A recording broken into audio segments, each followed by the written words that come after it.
नमस्कार मित्रों, हाजिर हूँ एक और प्रेरक कहानी के साथ जिसका शीर्षक है खरा सोना। एक छोटे से राज्य में राजा सूर्य प्रताप का शासन था। वह सभी कार्य बहुत ही न्यायप्रिय ढंग से और कुशल पूर्वक करते थे, मगर वह अपने मंत्रियों से ज्यादा खुश नहीं थे। उन्हें लगता था उनके ज्यादातर मंत्री कोरी बातें करते हैं और असल में वह कामचोर और आलसी हैं। मंत्री अपने किसी भी दिए हुए कार्य को सही तरीके से पूरा नहीं करते थे और बस प्रजा को ही हर बात के लिए दोषी ठहराते थे।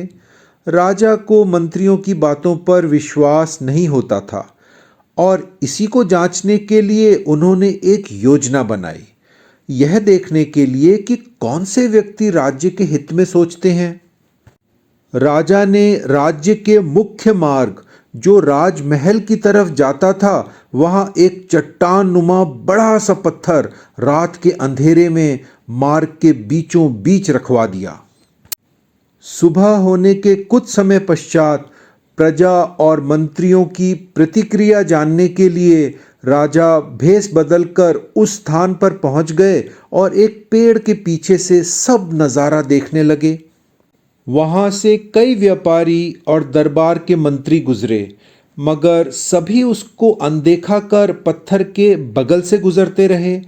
कई तो उस पत्थर को देखकर टिप्पणियां करने लगे कि किस मूर्ख व्यक्ति ने इसे मार्ग के बीच में रख दिया। कई लोग राजा की निंदा करते हुए बोले कि कैसा राजा है जो सड़क को साफ रखने में असमर्थ है। मगर किसी ने भी उस पत्थर को मार्ग से हटाने का प्रयास नहीं किया। राजा ये नज़ारा चुपचाप देखते रहे। अब तो दोपहर का वक्त हो चला था। मार्ग पर आने जाने वालों की संख्या बहुत ही कम हो चली थी। फिर वहां से एक दुबला पतला किसान गुजरा, जिसने सर पर सब्जियों की टोकरी ढोई हुई थी। जब उस किसान ने उस पत्थर को सड़क के बीचों बीच देखा तो उसे एहसास हुआ कि यह आने जाने वाली गाड़ियों के लिए ठीक नहीं है और किसी को भी चोटिल कर सकता है। वह किसान चाहता तो चुपचाप उस पत्थर के बगल से निकल सकता था, मगर उसने ऐसा नहीं किया, बल्कि उसने अपनी टोकरी को एक तरफ रखा और उस बड़े से पत्थर को हटाने की भरसक कोशिश में जुट गया। काफी देर असफल कोशिशों के बाद वह किसान पत्थर को मार्ग से हटाने में सफल हो जाता है। जब वह अपनी टोकरी उठाने के लिए झुका तो उसे एक छोटा सा थैला नजर आया जहां पर पत्थर पड़ा था। जब उसने उस थैले को खोला तो उसमें सोने के कई सिक्कों के साथ एक पत्र मिला। यह पत्र राजा की तरफ से था और उसमें संदेश था कि जिस व्यक्ति ने पत्थर को हटाया है उसके लिए राजा की तरफ से यह सिक्के इनाम के रूप में भेंट किए जाएं। वह किसान कुछ सोचने लगा। राजा जो यह नज़ारा अभी तक चुपचाप देख रहे थे, वह किसान के पास आकर बोले, क्या सोच रहे हो? तुम ही इन सिक्कों के असल हकदार हो।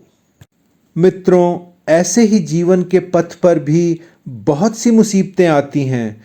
कई व्यक्ति उन मुसीबतों के लिए औरों को जिम्मेदार ठहराते हैं, या अपना रास्ता ही बदल देते हैं, या हार मानकर एक कोने में दुखी होकर बैठ जाते हैं।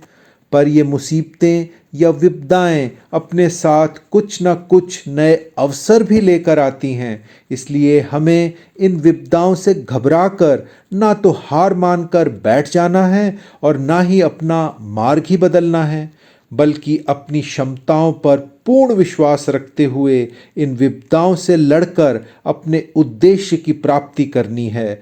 यही हमारी खरी सफलता है। अच्छा मित्रों, फिर आता हूँ एक और कहानी के साथ। अगर आप ऐसी ही प्रेरक कहानियाँ पसंद करते हैं तो चैनल को सब्सक्राइब ज़रूर कीजिए और कमेंट में अपनी प्रतिक्रियाएं ज़रूर दीजिए। धन्यवाद।